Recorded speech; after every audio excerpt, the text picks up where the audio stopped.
सारा की उंगलियां जेनेसिस ब्लैक लैब के मेन फ्रेम कीबोर्ड पर किसी मशीन गन की तरह चल रही थी।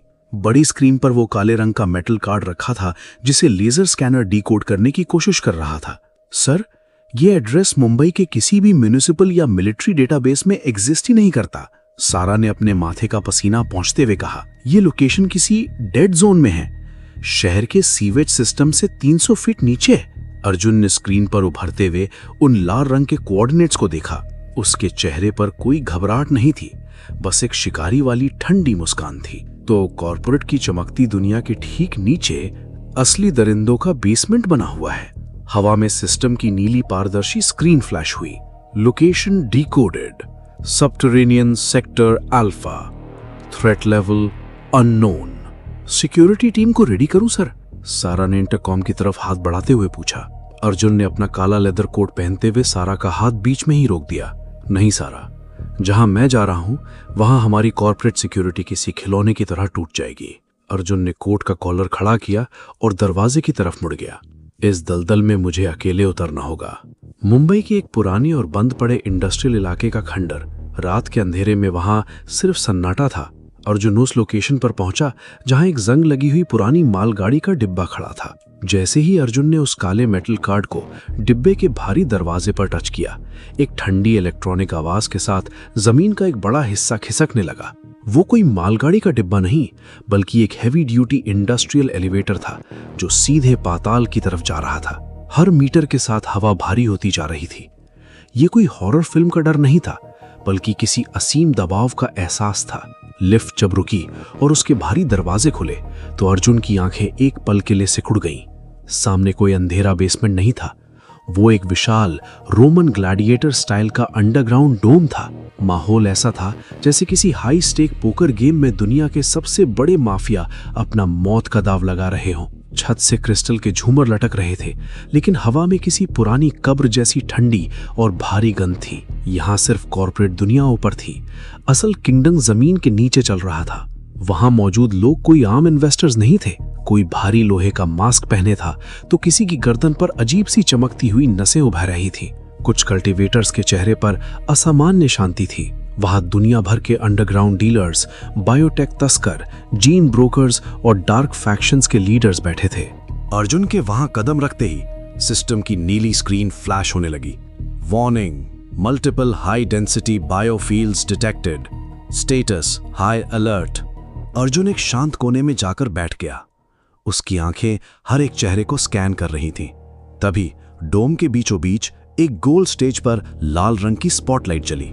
एक लंबा आदमी जिसने अपना आधा चेहरा चांदी के नकाब से ढक रखा था, माइक के सामने आया। द ऑक्शन में आपका स्वागत है। उस नकाबपोश की आवाज पूरे डोम में गूंज उठी। नीलामी शुरू हुई। जो चीजें वहां बिक रही थीं वो इंसानी समझ से बाहर थीं। नीले तरल पदार्थ में सील किया गया एक म्यूटेंट जानवर का धड़कता हुआ दिल, किसी विशाल काय जीव की रीढ़ की हड्डी का एक जिंदा और रेंगता हुआ हिस्सा, ग्रेविटी को मोड़ने वाले भारी अयस्क का एक छोटा सा टुकड़ा। अर्जुन को अब समझ आ रहा था कि उसकी कॉर्पोरेट जीत तो बस इस खौफनाक समंदर के किनारे पड़ा एक कंकड़ थी। ये महज कोई बाजार नहीं है, ये एवोल्यूशन का कसाई खाना है। अचानक पूरे हॉल का तापमान शून्य से नीचे गिर गया। हवा में एक जानी पहचानी, सम्मोहित कर देने वाली जंगली चमेली और बर्फ जैसी ठंडी गंध तैर गई। अर्जुन की निगाहें तुरंत वीआईपी बैल्कनी की तरफ घूमी। शॉक, वहां वो मौजूद थी। उसे पूरी तरह देखना मुमकिन नहीं था। सिर्फ कांच पर उसकी परछाई, वाइन के ग्लास के स्टेम पर धीरे धीरे खिसकती उसकी लंबी उंगलियां और एक बर्फीला सन्नाटा। उसके अगल बगल खड़े खूंखार कल्टीवेटर्स भी उससे एक कदम की दूरी बनाकर खड़े थे, जैसे उसके पास जाना मौत को दावत हो। सिस्टम के रडार पर एक क्रिटिकल वार्निंग पॉपअप हुई। Scan failed, biofield distortion detected, data access restricted. System भी इसका डेटा नहीं पढ़ पा रहा है। अर्जुन ने अपनी मुट्ठी हल्की सी कसी। ये औरत ऑक्शन की कोई खरीदार नहीं, ये ऑक्शन शायद उसी की वजह से चल रहा है। तभी ऑक्शनियर ने अपना हथौड़ा मेज पर ठोपा। अब पेश है आइटम नंबर 7। ये कोई हथियार नहीं, बल्कि एक रेयर म्यूटेशन का बेस है। स्टेज पर एक छोटी सी शीशे की ट्यूब लाई गई, जिसके अंदर एक गाढ़ी काले लाल रंग की लिक्विड बूंद थी। Subject A7 genetic blood extract. एक ऐसा खून जो कॉस्मिक डेंसिटी को सहने की असीम ताकत रखता है। अर्जुन के नाभि के पास मौजूद कॉस्मिक कोर 1 सेकंड के लिए कस गया। उसकी धड़कनें भारी हो गईं और त्वचा पर हल्की सी झुरझुरी दौड़ गई। ये मेरा खून है। कल रात लॉबी की लड़ाई में जो बूंद फर्श पर गिरी थी, इन लोगों ने उसे माइक्रो लेवल पर स्क्रैप करके यहां नीलामी पर चढ़ा दिया था। वीआईपी बालकनी में खड़ी उस औरत का शांत भाव पहली बार टूटा। उसने कुछ कहा नहीं, बस उसके हाथ में पकड़ा वाइन का गिलास एक हल्की सी क्रैक आवाज के साथ टूट गया। उसकी निगाहें उस खून की बूंद पर नहीं बल्कि सीधे नीचे अर्जुन पर गड़ी थीं। उसकी आंखों में पहचान जैसी कोई ठंडी चमक थी, जैसे उसने अर्जुन में कुछ असामान्य देख लिया हो। अर्जुन ने अपने दांत भींचे। वो आधा खड़ा हुआ और उसका हाथ मेज पर कस गया। इससे पहले कि वो कोई कदम उठाता, ऑक्शनियर ने एक भारी और अजीब सी सीटी बजाई। खामोश।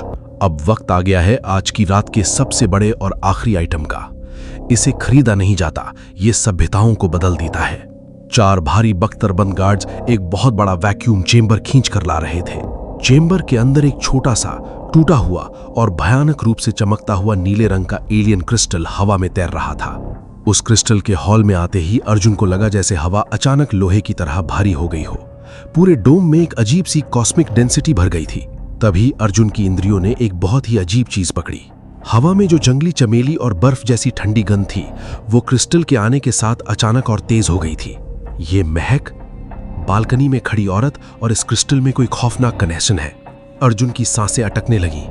ये ऊर्जा, अर्जुन ने महसूस किया, ये सिर्फ इस हॉल में नहीं, ये लहर रुक नहीं रही, ये तो दीवारों को चीरकर बहुत दूर तक जा रही है। सिस्टम की स्क्रीन पागलों की तरह चमकने लगी। Warning, alien resonance confirmed, containment limit unknown. Balcony में खड़ी वो सिल्वर आइज वाली औरत अचानक अपनी सीट से खड़ी हो गई। उसने कुछ चिल्लाया नहीं, बस उसके होंठों से बहुत ही ठंडे लहजे में कुछ शब्द निकले जो अर्जुन ने साफ सुने। बहुत देर हो चुकी।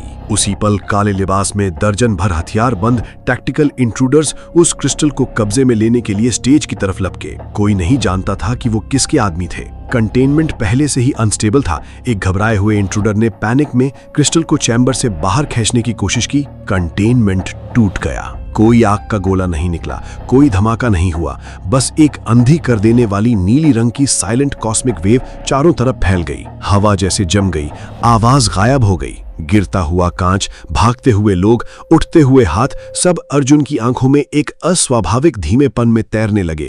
अर्जुन की इंद्रियां इतनी तेज हो चुकी थीं कि वो समय को धीमेपन में महसूस कर रहा था। वो नीली रोशनी हर एक इंसान की त्वचा और हड्डियों को चीरती हुई तेजी से बाहर की तरफ बढ़ रही थी। पूरा ऑक्शन हॉल उस नीले सन्नाटे में डूब गया। उस खौफनाक कॉस्मिक वेव के बीच जहां सब कुछ धीमा हो चुका था, अर्जुन ने देखा वो सिल्वर आइज वाली औरत उस रेडिएशन से बिल्कुल बेअसर होकर चल रही थी। एक पल के लिए उसकी परछाई अर्जुन की तरफ बढ़ी और फिर वो नीले सन्नाटे में हमेशा के लिए ओझल हो गई। अर्जुन की आंखें फटी की फटी रह गईं। उसका पूरा विजन हैक हो चुका था। सिस्टम की नीली स्क्रीन ने अर्जुन की आंखों के सामने पूरी तरह कब्जा कर लिया और उस पर कुछ ऐसे खौफनाक शब्द चमके जिसने इंसानी इतिहास हमेशा के लिए बदल दिया। Cosmic radiation density surging, planetary dispersion detected, global contamination detected, genetic instability probability escalating।